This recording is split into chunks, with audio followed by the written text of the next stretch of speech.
So Antonio, me and Connor just finished discussing over here. We have single and double bonds and how they have valence electrons, and they're all trying to get 8 so that they can become completely stable and don't have to react with anything else. Like a noble gas, for instance, he said does not have to react with anything else because it's stable.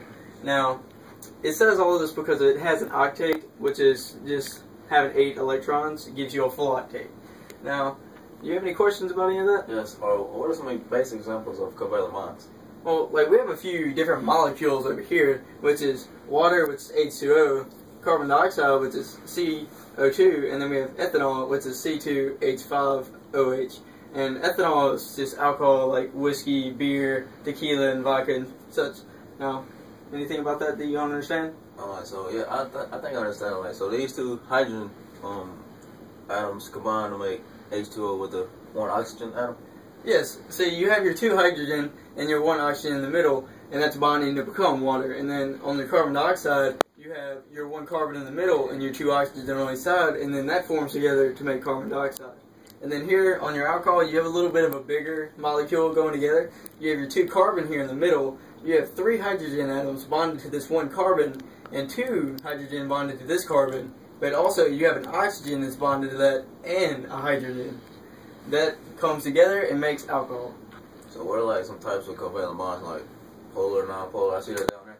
Well, see, before you go that far, you also need to know about these molecules that they don't actually they're not limited to this. They actually get bigger. Now, some bigger ones, I'll give you a few examples. For instance, aspirin.